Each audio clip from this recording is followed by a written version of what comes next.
ನಮಸ್ಕಾರ ಎಲ್ರಿಗೂ. ಬಿಲ್ವವೃಕ್ಷ ಶಿವದೇವರ ಅತ್ಯಂತ ಪ್ರಿಯವಾದ ವೃಕ್ಷ. ಈ ಬಿಲ್ವವೃಕ್ಷ ಮಂತ್ರವನ್ನು ಕೇಳಿದ್ರೆ ಶಿವದೇವರು ತುಂಬಾ ಬೇಗ ಪ್ರಸನ್ನರಾಗ್ತಾರೆ ಮತ್ತು ಆ ಕ್ಷಣದಲ್ಲೇ ನಮ್ಮ ಕಂಟಕಗಳನ್ನೆಲ್ಲ ನಾಶ ಮಾಡ್ತಾರೆ. ಹೇಗೆ ಅಂತ ನಾನು ಮುಂದೆ ಹೇಳ್ತೇನೆ. ಬಿಲ್ವವೃಕ್ಷ ಅಮೃತದಿಂದ ಉದ್ಭವವಾಗಿರುವುದು. ಹಾಗಾಗಿ ಈ ಬಿಲ್ವವೃಕ್ಷ ಮಂತ್ರ ಅಮೃತಕ್ಕೆ ಸಮಾನ. ಈ ಮಂತ್ರ ಕೋಟಿ ಯಜ್ಞಗಳನ್ನು ಮಾಡಿದ ಫಲ ಕೊಡ್ತದೆ. ಸರ್ವಶತ್ರು ನಾಶ ಮಾಡ್ತದೆ. ಮನೋರಥ ಅಂದ್ರೆ ಮನದಾಸೆಯನ್ನು ಈಡೇರಿಸ್ತದೆ. ಆಯುಷ್ಯ ವರ್ಧನೆ ಮಾಡ್ತದೆ. ಧನಲಾಭ ಕೊಡ್ತದೆ ಮತ್ತು ಯಾವುದೇ ಅಡೆತಡೆ ಇಲ್ಲದೆ ನಮ್ಮ ಕೆಲಸದಲ್ಲಿ ನಮಗೆ ಜಯ ತಂದು ಕೊಡ್ತದೆ. ಈಗ ಈ ಮಂತ್ರ ಕಂಟಕಗಳನ್ನು ಹೇಗೆ ದೂರ ಮಾಡ್ತದೆ ಅಂತ ಹೇಳ್ತೇನೆ. ನೀವು ಬಿಲ್ವವೃಕ್ಷವನ್ನು ನೋಡಿದ್ರೆ ಅದರಲ್ಲಿ ಹಲವಾರು ಕಂಟಕಗಳಿವೆ, ಅಂದ್ರೆ ಮುಳ್ಳುಗಳಿವೆ. ಆದ್ರೆ ಅದರ ಎಲೆ ಮಾತ್ರ ಕೋಮಲವಾಗಿ ಮೃದುವಾಗಿ ಇದೆ. ಈ ಮೃದುವಾದ ಬಿಲ್ವಪತ್ರ ಅಂದ್ರೆ ಬಿಲ್ವ ಎಲೆಗಳನ್ನು ಶಿವದೇವರಿಗೆ ಅರ್ಪಿಸಿದ್ರೆ ಶಿವದೇವರು ನಮ್ಮ ಜೀವನದ ಹಾದಿಯಲ್ಲಿರುವ ಮುಳ್ಳುಗಳನ್ನು ಅಂದ್ರೆ ಕಂಟಕಗಳನ್ನು ಕಿತ್ತು ಹಾಕಿ ಜೀವನದ ಹಾದಿಯನ್ನು ಮೃದುವಾಗಿಸ್ತಾರೆ. ನಿನ್ನೆ ನಾನು ಕೇಳಿದ ಪ್ರಶ್ನೆ, ಶ್ರೀ ಕಾರ್ಯಸಿದ್ಧಿ ಬಾಲಸುಬ್ರಹ್ಮಣ್ಯ ದೇವಸ್ಥಾನ ಎಲ್ಲಿದೆ ಅಂತ. ಈ ಪ್ರಶ್ನೆಗೆ ಸರಿ ಉತ್ತರ ಸಿ. ನಾಗರಬಾವಿ. ಸರಿ ಉತ್ತರ ಕೊಟ್ಟವರಲ್ಲಿ ಒಬ್ಬರ ಹೆಸರು ಭಾವೇಶ್ ಭವಿ. ಭಾವೇಶ್ ಅವರೇ, ಈ ಮಂತ್ರವನ್ನು ಭಕ್ತಿಯಿಂದ ಕೇಳಿ ಅಂತ ಹೇಳ್ತಾ ಇವತ್ತಿನ ಪ್ರಶ್ನೆಯನ್ನು ನೋಡ್ವ. ಒಂದು ಬಿಲ್ವ ಪತ್ರದಲ್ಲಿ ಎಷ್ಟು ಎಲೆಗಳಿವೆ? A 1, B 2, C 3, D 4. ಈ ಪ್ರಶ್ನೆಗೆ ಸರಿ ಉತ್ತರ ಕೊಟ್ಟವರಲ್ಲಿ ಒಬ್ಬರ ಹೆಸರನ್ನು ನಾಳಿನ ವಿಡಿಯೋದಲ್ಲಿ ಹೇಳ್ತೇನೆ. ಬನ್ನಿ ಈಗ ಈ ಶಕ್ತಿಶಾಲಿ ಬಿಲ್ವವೃಕ್ಷ ಮಂತ್ರವನ್ನು 108 ಬಾರಿ ಭಕ್ತಿಯಿಂದ ಕೇಳುವ.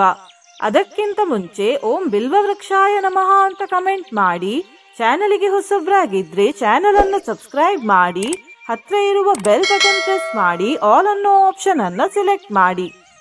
ಏಕೈಕ ಬಿಲ್ವ ಪತ್ರೇಣ ಕೋಟಿ ಯಜ್ಞ ಫಲಂ ಭವೇತ್. ಮಹಾದೇವಸ್ಯ ಪೂಜಾರ್ಥಂ ಏಕ ಬಿಲ್ವಂ ಶಿವಾರ್ಪಣಂ. ಅಮೃತೋದ್ಭವ ವೃಕ್ಷಸ್ಯ ಮಹಾದೇವ ಪ್ರಿಯಸ್ಯ ಚ ಮುಚ್ಯಂತೆ ಕಂಟಕಾಘಾತಾತ್ ಕಂಟಕೇಭ್ಯೋ ಹಿ ಮಾನವಃ. ಏಕೈಕ ಬಿಲ್ವ ಪತ್ರೇಣ ಕೋಟಿ ಯಜ್ಞ ಫಲಂ ಭವೇತ್. ಮಹಾದೇವಸ್ಯ ಪೂಜಾರ್ಥಂ ಏಕ ಬಿಲ್ವಂ ಶಿವಾರ್ಪಣಂ. ಅಮೃತೋದ್ಭವ ವೃಕ್ಷಸ್ಯ ಮಹಾದೇವ ಪ್ರಿಯಸ್ಯ ಚ ಮುಚ್ಯಂತೆ ಕಂಟಕಾಘಾತಾತ್ ಕಂಟಕೇಭ್ಯೋ ಹಿ ಮಾನವಃ. ಏಕೈಕ ಬಿಲ್ವ ಪತ್ರೇಣ ಕೋಟಿ ಯಜ್ಞ ಫಲಂ ಭವೇತ್. ಮಹಾದೇವಸ್ಯ ಪೂಜಾರ್ಥಂ ಏಕ ಬಿಲ್ವಂ ಶಿವಾರ್ಪಣಂ. ಅಮೃತೋದ್ಭವ ವೃಕ್ಷಸ್ಯ ಮಹಾದೇವ ಪ್ರಿಯಸ್ಯ ಚ ಮುಚ್ಯಂತೆ ಕಂಟಕಾಘಾತಾತ್ ಕಂಟಕೇಭ್ಯೋ ಹಿ ಮಾನವಃ. ಏಕೈಕ ಬಿಲ್ವ ಪತ್ರೇಣ ಕೋಟಿ ಯಜ್ಞ ಫಲಂ ಭವೇತ್. ಮಹಾದೇವಸ್ಯ ಪೂಜಾರ್ಥಂ ಏಕ ಬಿಲ್ವಂ ಶಿವಾರ್ಪಣಂ. ಅಮೃತೋದ್ಭವ ವೃಕ್ಷಸ್ಯ ಮಹಾದೇವ ಪ್ರಿಯಸ್ಯ ಚ ಮುಚ್ಯಂತೆ ಕಂಟಕಾಘಾತಾತ್ ಕಂಟಕೇಭ್ಯೋ ಹಿ ಮಾನವಃ.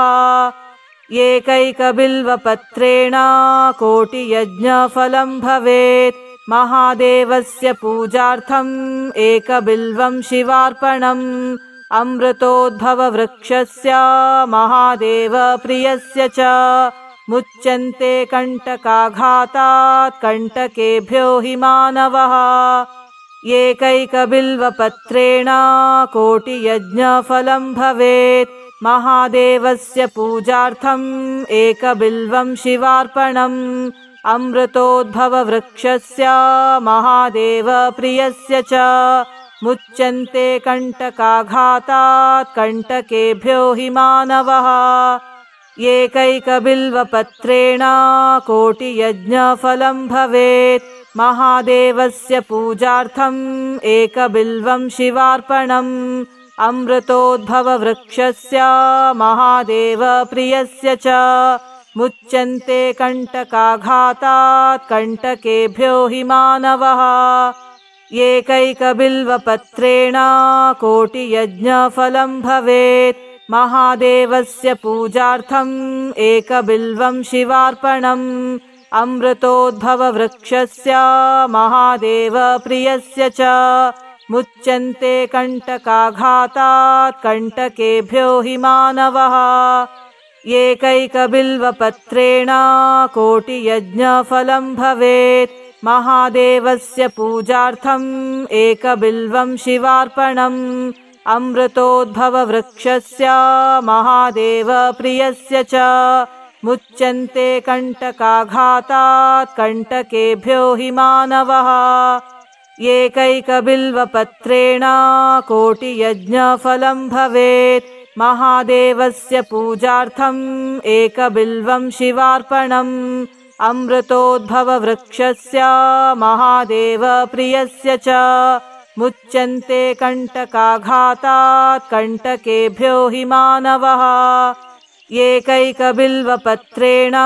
कोटियज्ञफलं भवेत् महादेवस्य पूजार्थम् एकबिल्वं शिवार्पणम् अमृतोद्भववृक्षस्य महादेवप्रियस्य च मुच्यन्ते कण्टकाघातात् कण्टकेभ्यो हि मानवः एकैकबिल्वपत्रेण कोटियज्ञफलं भवेत् महादेवस्य पूजार्थम् एकबिल्वं शिवार्पणम् अमृतोद्भववृक्षस्य महादेवप्रियस्य च मुच्यन्ते कण्टकाघातात् कण्टकेभ्यो हि मानवः एकैकबिल्वपत्रेण कोटियज्ञफलं भवेत् महादेवस्य पूजार्थम् एकबिल्वं शिवार्पणम् अमृतोद्भववृक्षस्य महादेवप्रियस्य च मुच्यन्ते कण्टकाघातात् कण्टकेभ्यो हि मानवः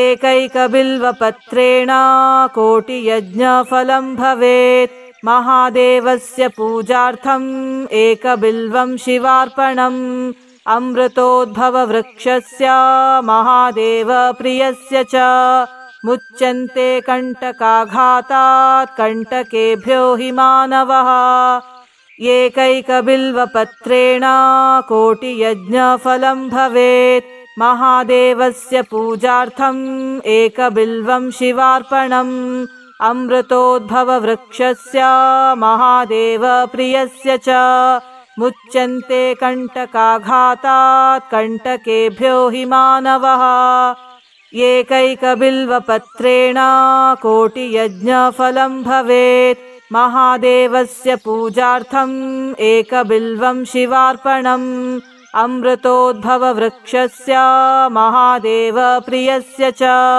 मुच्यन्ते कण्टकाघातात् कण्टकेभ्यो हि मानवः एकैकबिल्वपत्रेण कोटियज्ञफलं भवेत् महादेवस्य पूजार्थम् एकबिल्वं शिवार्पणम् अमृतोद्भववृक्षस्य महादेवप्रियस्य च मुच्यन्ते कण्टकाघातात् कण्टकेभ्यो हि मानवः एकैकबिल्वपत्रेण कोटियज्ञफलं भवेत् महादेवस्य पूजार्थम् एकबिल्वं शिवार्पणम् अमृतोद्भववृक्षस्य महादेवप्रियस्य च मुच्यन्ते कण्टकाघातात् कण्टकेभ्यो हि मानवः एकैकबिल्वपत्रेण कोटियज्ञफलं भवेत् महादेवस्य पूजार्थम् एकबिल्वं शिवार्पणम् अमृतोद्भववृक्षस्य महादेवप्रियस्य च मुच्यन्ते कण्टकाघातात् कण्टकेभ्यो हि मानवः एकैकबिल्वपत्रेण कोटियज्ञफलं भवेत् महादेवस्य पूजार्थम् एकबिल्वं शिवार्पणम् अमृतोद्भववृक्षस्य महादेवप्रियस्य च मुच्यन्ते कण्टकाघातात् कण्टकेभ्यो हि मानवः एकैकबिल्वपत्रेण कोटियज्ञफलं भवेत् महादेवस्य पूजार्थम् एकबिल्वं शिवार्पणम् अमृतोद्भववृक्षस्य महादेवप्रियस्य च मुच्यन्ते कण्टकाघातात् कण्टकेभ्यो हि मानवः एकैकबिल्वपत्रेण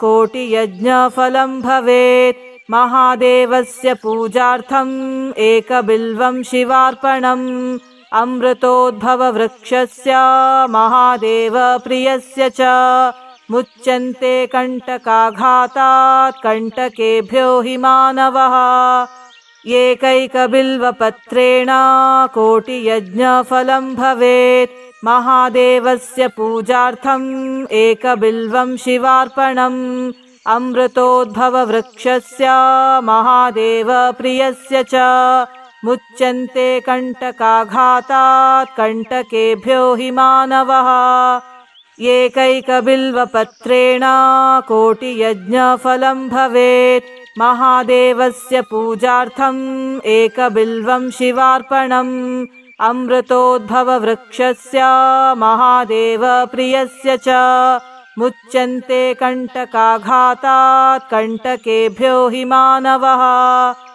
एकैकबिल्वपत्रेण कोटियज्ञफलं भवेत् महादेवस्य पूजार्थम् एकबिल्वं शिवार्पणम् अमृतोद्भववृक्षस्य महादेवप्रियस्य च मुच्यन्ते कण्टकाघातात् कण्टकेभ्यो हि मानवः एकैकबिल्वपत्रेण कोटियज्ञफलं भवेत् महादेवस्य पूजार्थम् एकबिल्वं शिवार्पणम् अमृतोद्भववृक्षस्य महादेवप्रियस्य च मुच्यन्ते कण्टकाघातात् कण्टकेभ्यो हि मानवः एकैकबिल्वपत्रेण कोटियज्ञफलं भवेत् महादेवस्य पूजार्थम् एकबिल्वं शिवार्पणम् अमृतोद्भववृक्षस्य महादेवप्रियस्य च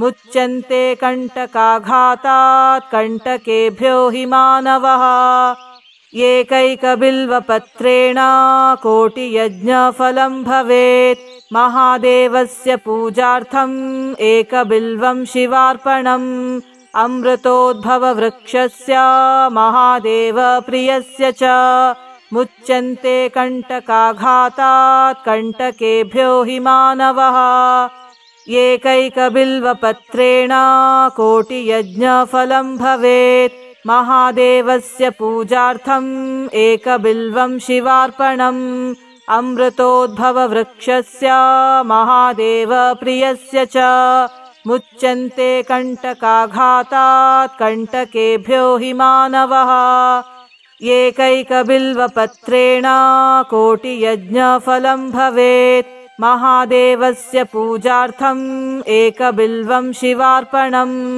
अमृतोद्भववृक्षस्य महादेवप्रियस्य च मुच्यन्ते कण्टकाघातात् कण्टकेभ्यो हि मानवः एकैकबिल्वपत्रेण कोटियज्ञफलं भवेत् महादेवस्य पूजार्थम् एकबिल्वं शिवार्पणम् अमृतोद्भववृक्षस्य महादेवप्रियस्य च मुच्यन्ते कण्टकाघातात् कण्टकेभ्यो हि मानवः एकैकबिल्वपत्रेण कोटियज्ञफलं भवेत् महादेवस्य पूजार्थम् एकबिल्वं शिवार्पणम् अमृतोद्भववृक्षस्य महादेवप्रियस्य च मुच्यन्ते कण्टकाघातात् कण्टकेभ्यो हि मानवः एकैकबिल्वपत्रेण कोटियज्ञफलं भवेत् महादेवस्य पूजार्थम् एकबिल्वं शिवार्पणम् अमृतोद्भववृक्षस्य महादेवप्रियस्य च मुच्यन्ते कण्टकाघातात् कण्टकेभ्यो हि मानवः एकैकबिल्वपत्रेण कोटियज्ञफलं भवेत् महादेवस्य पूजार्थम् एकबिल्वं शिवार्पणम् अमृतोद्भववृक्षस्य महादेवप्रियस्य च मुच्यन्ते कण्टकाघातात् कण्टकेभ्यो हि मानवः एकैकबिल्वपत्रेण कोटियज्ञफलं भवेत् महादेवस्य पूजार्थम् एकबिल्वं शिवार्पणम् अमृतोद्भववृक्षस्य महादेवप्रियस्य च मुच्यन्ते कण्टकाघातात् कण्टकेभ्यो हि मानवः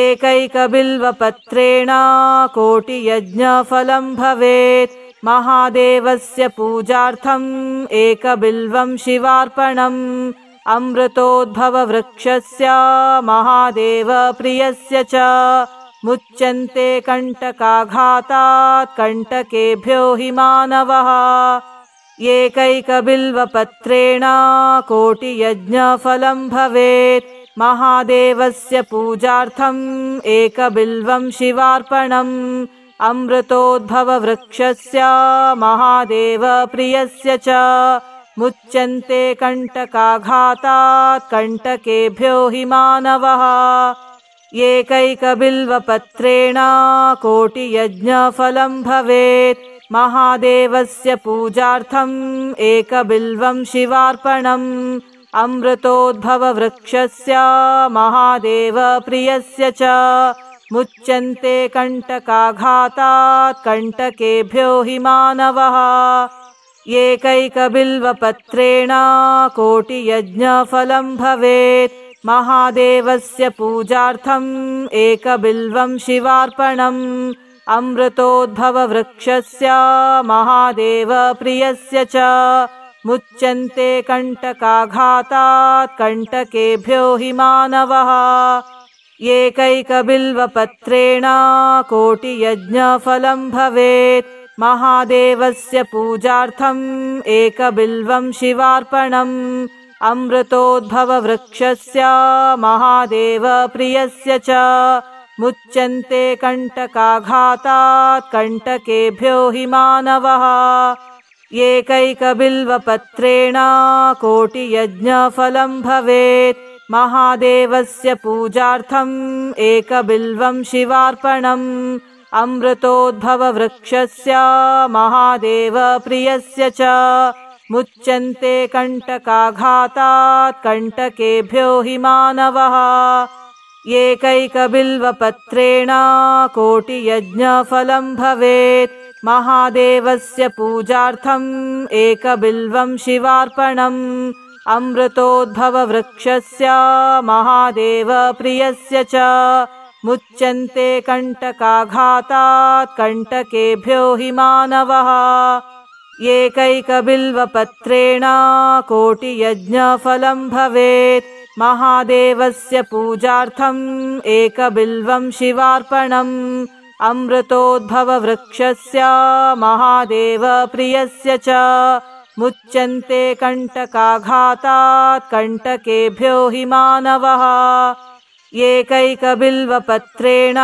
कोटियज्ञफलं भवेत् महादेवस्य पूजार्थम् एकबिल्वं शिवार्पणम् अमृतोद्भववृक्षस्य महादेवप्रियस्य च मुच्यन्ते कण्टकाघातात् कण्टकेभ्यो हि मानवः एकैकबिल्वपत्रेण कोटियज्ञफलं भवेत् महादेवस्य पूजार्थम् एकबिल्वं शिवार्पणम् अमृतोद्भववृक्षस्य महादेवप्रियस्य च मुच्यन्ते कण्टकाघातात् कण्टकेभ्यो हि मानवः एकैकबिल्वपत्रेण कोटियज्ञफलं भवेत् महादेवस्य पूजार्थम् एकबिल्वं शिवार्पणम् अमृतोद्भववृक्षस्य महादेवप्रियस्य च मुच्यन्ते कण्टकाघातात् कण्टकेभ्यो हि मानवः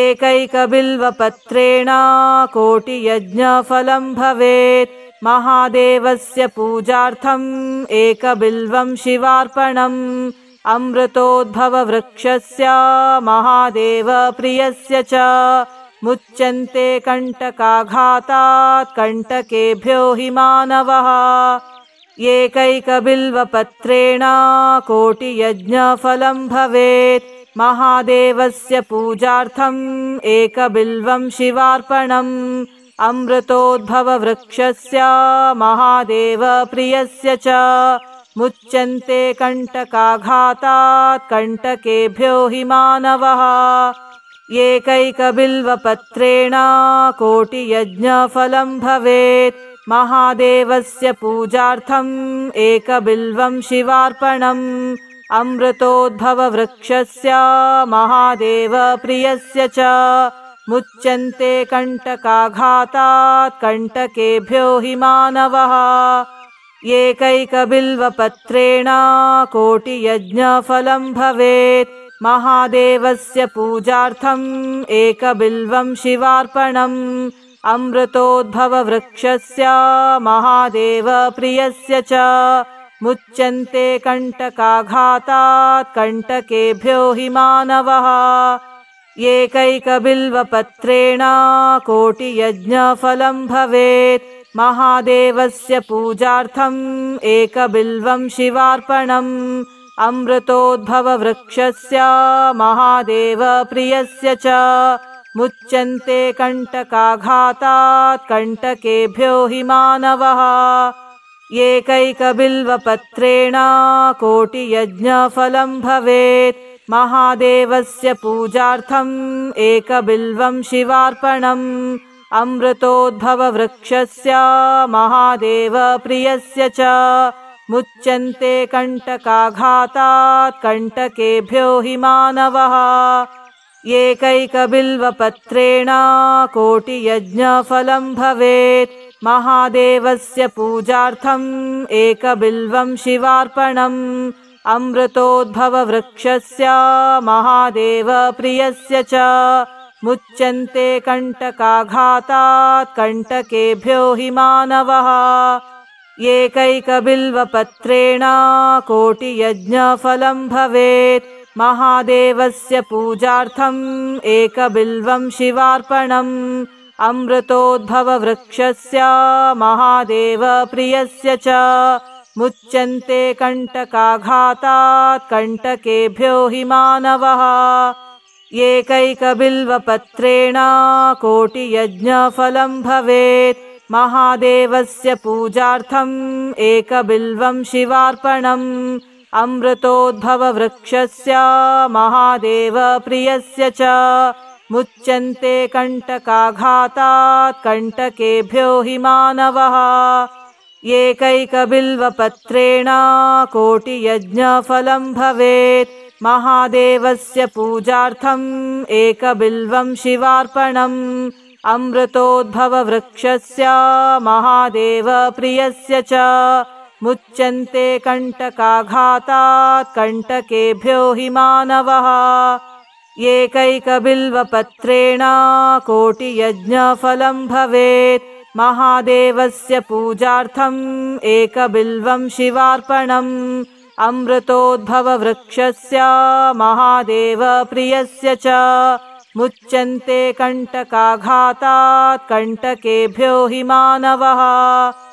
एकैकबिल्वपत्रेण कोटियज्ञफलं भवेत् महादेवस्य पूजार्थम् एकबिल्वं शिवार्पणम् अमृतोद्भववृक्षस्य महादेवप्रियस्य च मुच्यन्ते कण्टकाघातात् कण्टकेभ्यो हि मानवः एकैकबिल्वपत्रेण कोटियज्ञफलं भवेत् महादेवस्य पूजार्थम् एकबिल्वं शिवार्पणम् अमृतोद्भववृक्षस्य महादेवप्रियस्य च मुच्यन्ते कण्टकाघातात् कण्टकेभ्यो हि मानवः एकैकबिल्वपत्रेण कोटियज्ञफलं भवेत् महादेवस्य पूजार्थम् एकबिल्वं शिवार्पणम् अमृतोद्भववृक्षस्य महादेवप्रियस्य च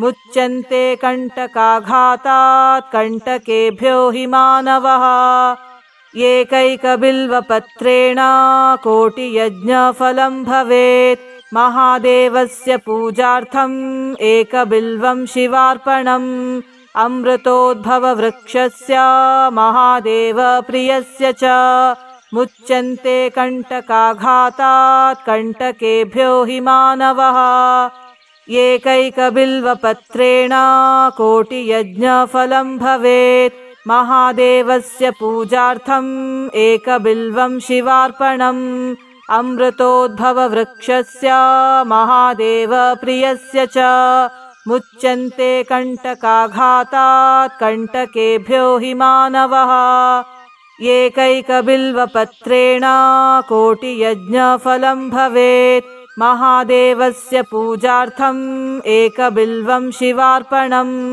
अमृतोद्भववृक्षस्य महादेवप्रियस्य च मुच्यन्ते कण्टकाघातात् कण्टकेभ्यो हि मानवः एकैकबिल्वपत्रेण कोटियज्ञफलं भवेत् महादेवस्य पूजार्थम् एकबिल्वं शिवार्पणम् अमृतोद्भववृक्षस्य महादेवप्रियस्य च मुच्यन्ते कण्टकाघातात् कण्टकेभ्यो हि मानवः एकैकबिल्वपत्रेण कोटियज्ञफलं भवेत् महादेवस्य पूजार्थम् एकबिल्वं शिवार्पणम् अमृतोद्भववृक्षस्य महादेवप्रियस्य च मुच्यन्ते कण्टकाघातात् कण्टकेभ्यो हि मानवः एकैकबिल्वपत्रेण कोटियज्ञफलं भवेत् महादेवस्य पूजार्थम् एकबिल्वं शिवार्पणम् अमृतोद्भववृक्षस्य महादेवप्रियस्य च मुच्यन्ते कण्टकाघातात् कण्टकेभ्यो हि मानवः एकैकबिल्वपत्रेण कोटियज्ञफलं भवेत् महादेवस्य पूजार्थम् एकबिल्वं शिवार्पणम् अमृतोद्भववृक्षस्य महादेवप्रियस्य च मुच्यन्ते कण्टकाघातात् कण्टकेभ्यो हि मानवः एकैकबिल्वपत्रेण कोटियज्ञफलं भवेत् महादेवस्य पूजार्थम् एकबिल्वं शिवार्पणम् अमृतोद्भववृक्षस्य महादेवप्रियस्य च मुच्यन्ते कण्टकाघातात् कण्टकेभ्यो हि मानवः एकैकबिल्वपत्रेण कोटियज्ञफलं भवेत् महादेवस्य पूजार्थम् एकबिल्वं शिवार्पणम् अमृतोद्भववृक्षस्य महादेवप्रियस्य च मुच्यन्ते कण्टकाघातात् कण्टकेभ्यो हि मानवः एकैकबिल्वपत्रेण कोटियज्ञफलं भवेत् महादेवस्य पूजार्थम् एकबिल्वं शिवार्पणम् अमृतोद्भववृक्षस्य महादेवप्रियस्य च मुच्यन्ते कण्टकाघातात् कण्टकेभ्यो हि मानवः एकैकबिल्वपत्रेण कोटियज्ञफलं भवेत् महादेवस्य पूजार्थम् एकबिल्वं शिवार्पणम् अमृतोद्भववृक्षस्य महादेवप्रियस्य च मुच्यन्ते कण्टकाघातात् कण्टकेभ्यो हि मानवः एकैकबिल्वपत्रेण कोटियज्ञफलं भवेत् महादेवस्य पूजार्थम् एकबिल्वं शिवार्पणम् अमृतोद्भववृक्षस्य महादेवप्रियस्य च मुच्यन्ते कण्टकाघातात् कण्टकेभ्यो हि मानवः एकैकबिल्वपत्रेण कोटियज्ञफलं भवेत् महादेवस्य पूजार्थम् एकबिल्वं शिवार्पणम् अमृतोद्भववृक्षस्य महादेवप्रियस्य च मुच्यन्ते कण्टकाघातात् कण्टकेभ्यो हि मानवः एकैकबिल्वपत्रेण कोटियज्ञफलं भवेत् महादेवस्य पूजार्थम् एकबिल्वं शिवार्पणम् अमृतोद्भववृक्षस्य महादेवप्रियस्य च मुच्यन्ते कण्टकाघातात् कण्टकेभ्यो हि मानवः एकैकबिल्वपत्रेण कोटियज्ञफलं भवेत् महादेवस्य पूजार्थम् एकबिल्वं शिवार्पणम् अमृतोद्भववृक्षस्य महादेवप्रियस्य च मुच्यन्ते कण्टकाघातात् कण्टकेभ्यो हि मानवः एकैकबिल्वपत्रेण कोटियज्ञफलं भवेत् महादेवस्य पूजार्थम् एकबिल्वं शिवार्पणम् अमृतोद्भववृक्षस्य महादेवप्रियस्य च मुच्यन्ते कण्टकाघातात् कण्टकेभ्यो हि मानवः एकैकबिल्वपत्रेण कोटियज्ञफलं भवेत् महादेवस्य पूजार्थम् एकबिल्वं शिवार्पणम् अमृतोद्भववृक्षस्य महादेवप्रियस्य च मुच्यन्ते कण्टकाघातात् कण्टकेभ्यो हि मानवः एकैकबिल्वपत्रेण कोटियज्ञफलं भवेत् महादेवस्य पूजार्थम् एकबिल्वं शिवार्पणम् अमृतोद्भववृक्षस्य महादेवप्रियस्य च मुच्यन्ते कण्टकाघातात् कण्टकेभ्यो हि मानवः एकैकबिल्वपत्रेण कोटियज्ञफलं भवेत् महादेवस्य पूजार्थम् एकबिल्वं शिवार्पणम् अमृतोद्भववृक्षस्य महादेवप्रियस्य च मुच्यन्ते कण्टकाघातात् कण्टकेभ्यो हि मानवः एकैकबिल्वपत्रेण कोटियज्ञफलं भवेत् महादेवस्य पूजार्थम् एकबिल्वं शिवार्पणम् अमृतोद्भववृक्षस्य महादेवप्रियस्य च मुच्यन्ते कण्टकाघातात् कण्टकेभ्यो हि मानवः एकैकबिल्वपत्रेण कोटियज्ञफलं भवेत् महादेवस्य पूजार्थम् एकबिल्वं शिवार्पणम् अमृतोद्भववृक्षस्य महादेवप्रियस्य च मुच्यन्ते कण्टकाघातात् कण्टकेभ्यो हि मानवः एकैकबिल्वपत्रेण कोटियज्ञफलं भवेत् महादेवस्य पूजार्थम् एकबिल्वं शिवार्पणम् अमृतोद्भववृक्षस्य महादेवप्रियस्य च मुच्यन्ते कण्टकाघातात् कण्टकेभ्यो हि मानवः एकैकबिल्वपत्रेण कोटियज्ञफलं भवेत् महादेवस्य पूजार्थम् एकबिल्वं शिवार्पणम् अमृतोद्भववृक्षस्य महादेवप्रियस्य च मुच्यन्ते कण्टकाघातात् कण्टकेभ्यो हि मानवः एकैकबिल्वपत्रेण कोटियज्ञफलं भवेत् महादेवस्य पूजार्थम् एकबिल्वं शिवार्पणम् अमृतोद्भववृक्षस्य महादेवप्रियस्य च मुच्यन्ते कण्टकाघातात् कण्टकेभ्यो हि मानवः एकैकबिल्वपत्रेण कोटियज्ञफलं भवेत् महादेवस्य पूजार्थम् एकबिल्वं शिवार्पणम् अमृतोद्भववृक्षस्य महादेवप्रियस्य च मुच्यन्ते कण्टकाघातात् कण्टकेभ्यो हि मानवः एकैकबिल्वपत्रेण कोटियज्ञफलं भवेत् महादेवस्य पूजार्थम् एकबिल्वं शिवार्पणम् अमृतोद्भववृक्षस्य महादेवप्रियस्य च मुच्यन्ते कण्टकाघातात् कण्टकेभ्यो हि मानवः एकैकबिल्वपत्रेण कोटियज्ञफलं भवेत् महादेवस्य पूजार्थम् एकबिल्वं शिवार्पणम् अमृतोद्भववृक्षस्य महादेवप्रियस्य च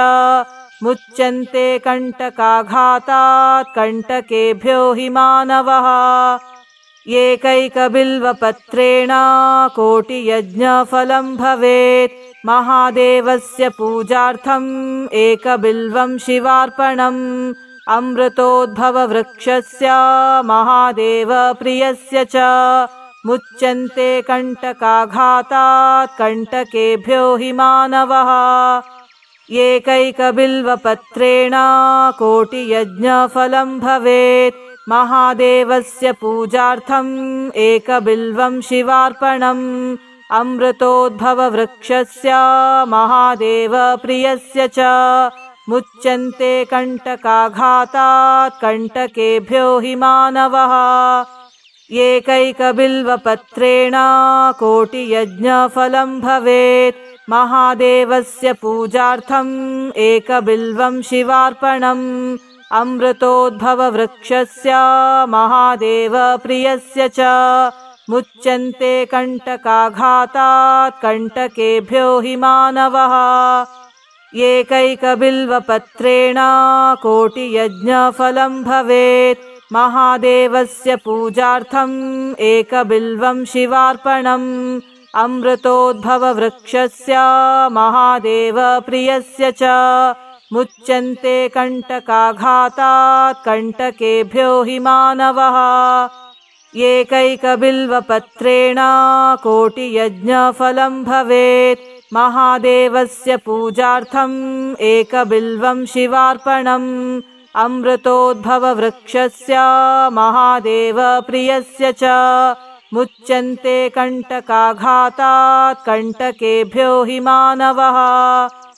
एकैकबिल्वपत्रेण कोटियज्ञफलं भवेत् महादेवस्य पूजार्थम् एकबिल्वं शिवार्पणम् अमृतोद्भववृक्षस्य महादेवप्रियस्य च मुच्यन्ते कण्टकाघातात् कण्टकेभ्यो हि मानवः एकैकबिल्वपत्रेण कोटियज्ञफलं भवेत् महादेवस्य पूजार्थम् एकबिल्वं शिवार्पणम् अमृतोद्भववृक्षस्य महादेवप्रियस्य च मुच्यन्ते कण्टकाघातात् कण्टकेभ्यो हि मानवः एकैकबिल्वपत्रेण कोटियज्ञफलं भवेत् महादेवस्य पूजार्थम् एकबिल्वं शिवार्पणम् अमृतोद्भववृक्षस्य महादेवप्रियस्य च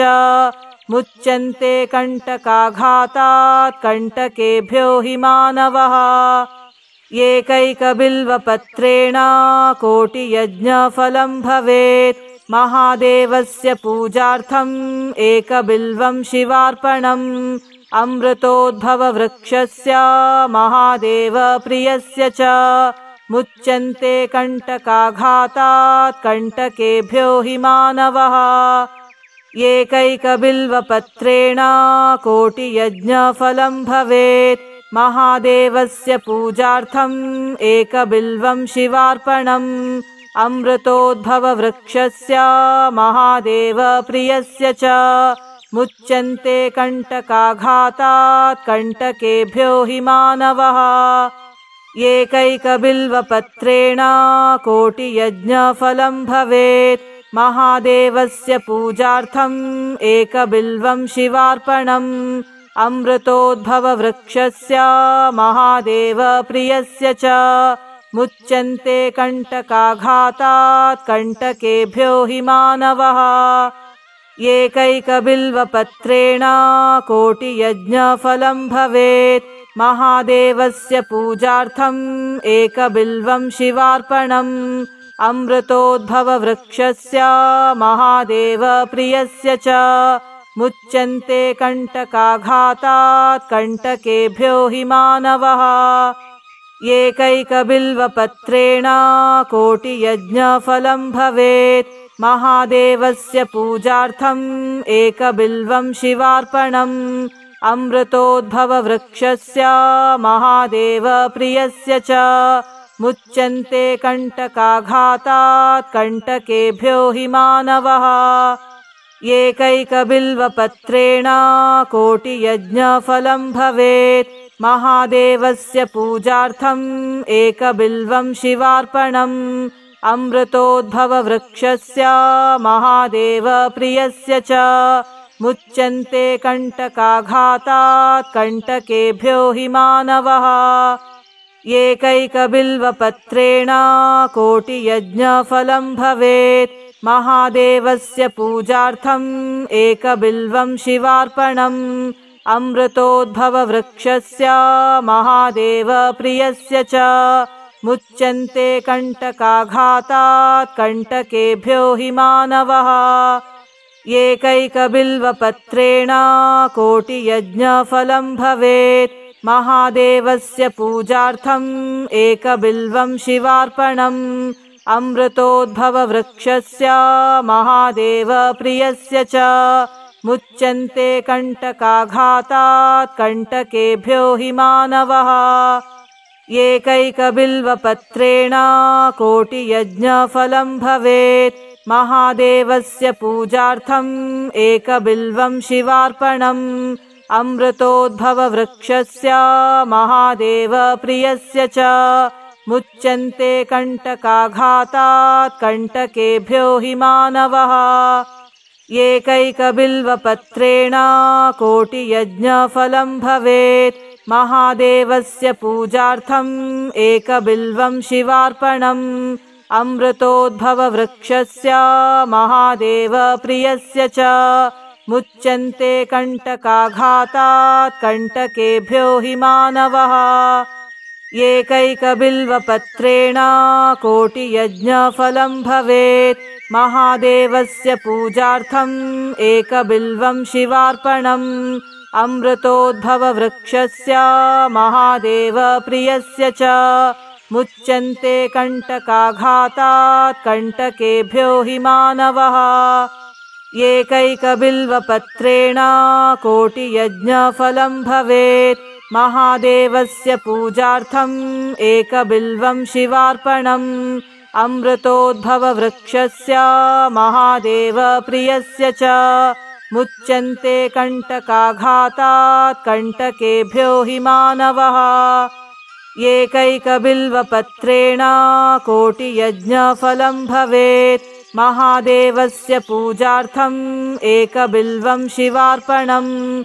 अमृतोद्भववृक्षस्य महादेवप्रियस्य च मुच्यन्ते कण्टकाघातात् कण्टकेभ्यो हि मानवः। ಧನ್ಯವಾದಗಳು.